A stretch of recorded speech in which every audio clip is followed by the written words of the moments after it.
നിറപുത്തരി എന്താണ്? നിറ എന്നാൽ നിറച്ചു വയ്ക്കുക എന്നും പുത്തരി എന്നാൽ പുതിയ നെല്ല് അല്ലെങ്കിൽ അരി എന്നും പറയപ്പെടുന്നു.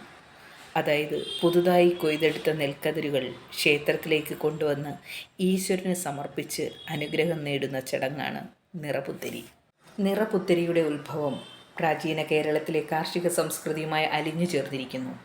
മനുഷ്യൻ കൃഷി ചെയ്തു തുടങ്ങിയ കാലം മുതൽക്കേ വിളവെടുപ്പിന് മുൻപും പിൻപും ദേവതകളെ പ്രീതിപ്പെടുത്തുന്ന ആചാരങ്ങൾ നിലനിന്നിരുന്നു.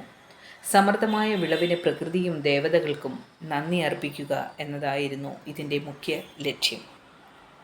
പിന്നീട് ക്ഷേത്രങ്ങൾ സമൂഹത്തിൻ്റെ കേന്ദ്രബിന്ദുക്കളായി മാറിയപ്പോൾ ഈ കാർഷിക ആചാരങ്ങൾ ക്ഷേത്രങ്ങളുമായി ബന്ധപ്പെടുത്തി അനുഷ്ഠിക്കാൻ തുടങ്ങി.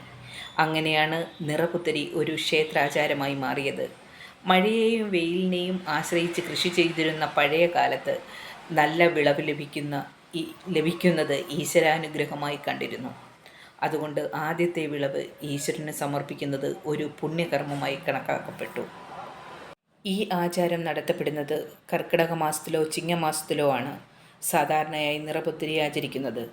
വിളവെടുപ്പ് കഴിഞ്ഞ ഉടൻ വയലിൽ നിന്നും കൊയ്തെടുത്ത പുതിയ നെൽക്കതിരുകൾ ഭക്തിപൂർവ്വം ക്ഷേത്രത്തിലേക്ക് കൊണ്ടുവരുന്നു. ക്ഷേത്രത്തിലെ പ്രധാന തന്ത്രിയുടെ നേതൃത്വത്തിൽ ഈ കതിരുകൾ കഴുകി ശുദ്ധമായി പൂജകൾക്കും മന്ത്രോച്ചാരണങ്ങൾക്കും ശേഷം ക്ഷേത്രത്തിലെ ശ്രീകോവിലിന് മുന്നിൽ സമർപ്പിക്കും.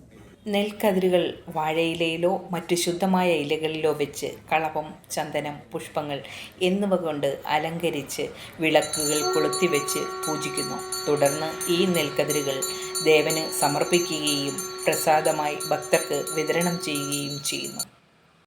ഈ പ്രസാദം വീടുകളിൽ കൊണ്ടുപോയി പൂജാമുറികളിലോ ധാന്യപ്പുരകളിലോ ഐശ്വര്യത്തിനായി സൂക്ഷിക്കുന്നു. ചില സ്ഥലങ്ങളിൽ നെൽക്കതിരുകൾ വീടിൻ്റെ ഉമ്മറപ്പടിയിലും പൂജാമുറിയിലും കെട്ടിത്തൂക്കുന്ന പതിവുമുണ്ട്.